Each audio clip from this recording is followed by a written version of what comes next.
Okay, in 6.3 we're going to learn about the bisectors of triangles. Concurrent lines, rays, or line segments are three or more lines, rays, or line segments intersecting at a single point. The point of concurrency is the point at which the concurrent lines, rays, or segments intersect. So what we're going to be learning about in the next 2 units is points of concurrency in triangles. Today we're going to learn about the first 2, the circumcenter and the incenter. Okay, in a triangle, the 3 perpendicular bisectors are concurrent. They meet in a single point. The point where they meet is called the circumcenter of the circle. So how do we find a circumcenter? The first thing we have to do is find the midpoint of each side.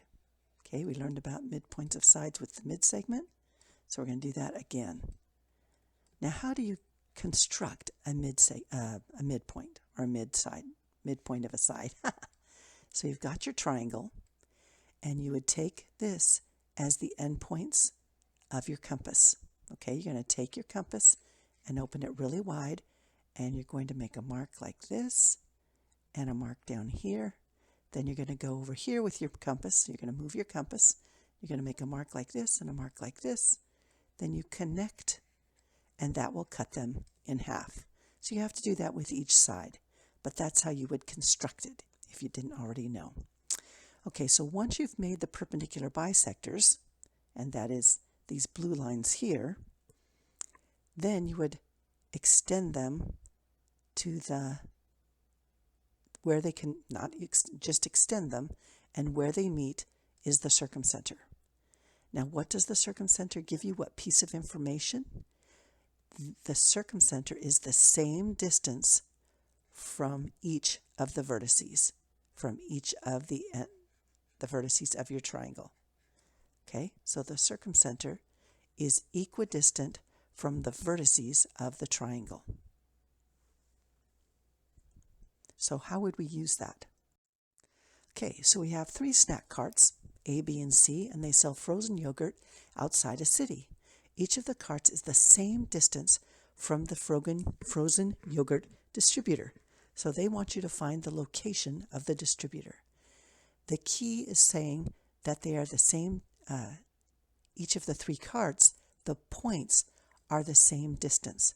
So as soon as you hear that the 3 points are the same distance, you're going to use the circumcenter. So we're going to find the perpendicular bisector of each side, and then we're going to connect them. Okay, and there we go. And that shows us that the point where they're all equidistant is right about there. If you look at this diagram, each of these is the perpendicular bisector, and that would be the same distance from A, from B, and from C. And now we've done the job that we were hired to do. So do you think all circumcenters are going to be located in the same place on every triangle? Probably not. So this is a diagram showing you what it would look like in an acute, obtuse. On a right triangle, it's actually on the line usually, or very close to it.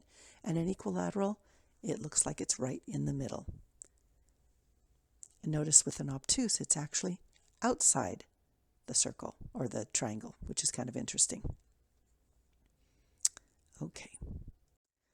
So the circumcenter, the neat thing about a circumcenter is you can make a circle circumscribed about a triangle by finding the circumcenter. The radius, you would find the radius by taking the circumcenter and going to any one of the vertices, and that is your radius. And then you would make the circle. It would hit each of your triangle vertices, and it would be a perfect circle. So again, look at the right triangle.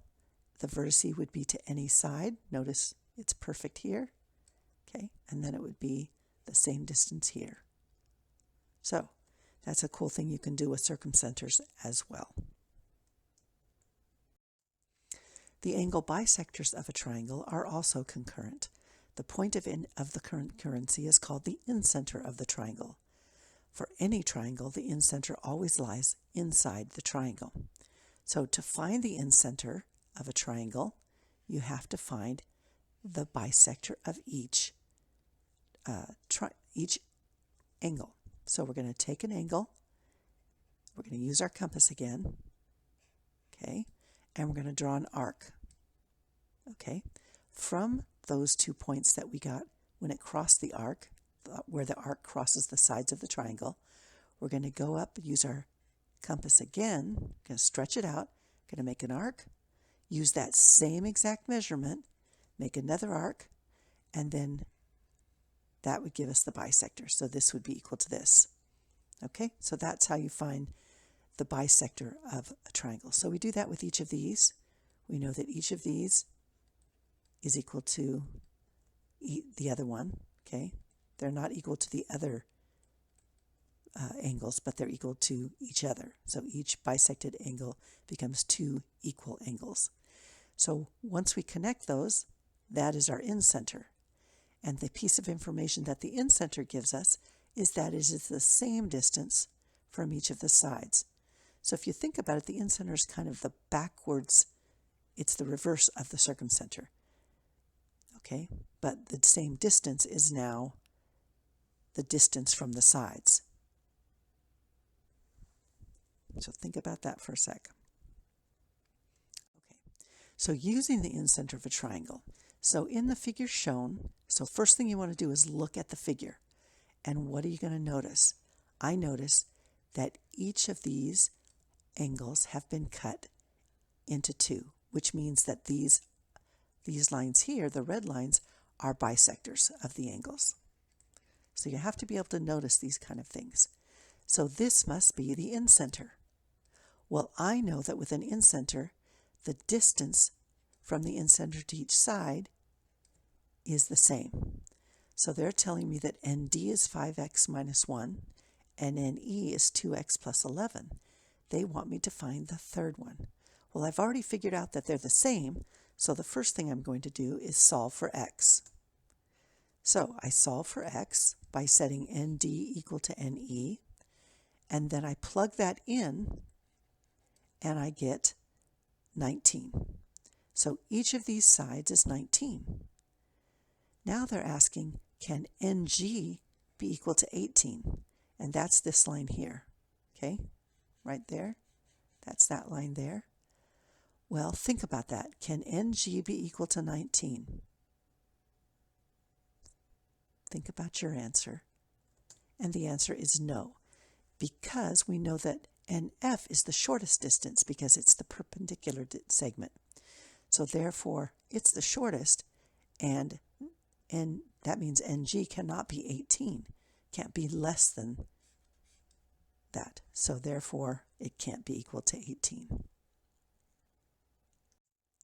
Do you think all incenters will be located in the same place? Well, we've already been told that they're in the center, so that they all look similar. Again, the equilateral is the same point, right in the middle. Okay. So now we have to find out which one are we going to use. A school has a fenced-in area in the shape of a scalene triangle. Okay, so we've got a scalene triangle. The school wants to place a swing set where it will be same distance from all 3 fences. So the key word here is the fences. Okay, we have the fences. That would be the sides, right? And they want it to be equidistant from the 3 sides. So they want it to be the same distance here, here, and here. So therefore, I'm looking for angle bisectors, which means I'm looking for the incenter. So this is how architects would plan a playground. They would be able to do that using this kind of information. Okay, here's another one. A high school is being built for the 4 towns shown on the map, so they obviously are very tiny towns. Each town agrees that the school should be the same distance from each of them. So is there a single point where they could agree to build the school? So we already know that the key word is points, okay? So we're trying to find the same distance from the points. And we've already done that with triangles. Could it be done with a quadrilateral? So let's try just finding the circumcenter, because the points means we're finding the circumcenter, and see if that would work. And the answer is no. So they took 3 of the towns and they found the circumcenter, and then they made a circle, but unfortunate to show if the 4th one was the same distance. And no, it's not, because remember, this circle is the same distance from each of those, but the 4th town is still too far. So they're going to have to find something that's a different way to discover that centerpiece. Plus, they have to watch out for roads, and they want it to be near a road, and they have to watch out for hills and things like that, private property. So they're going to have some fun trying to find that special spot.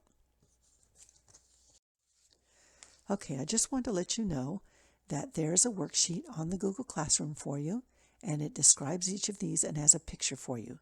So you're welcome to print that out. That can be part of your notes for your test.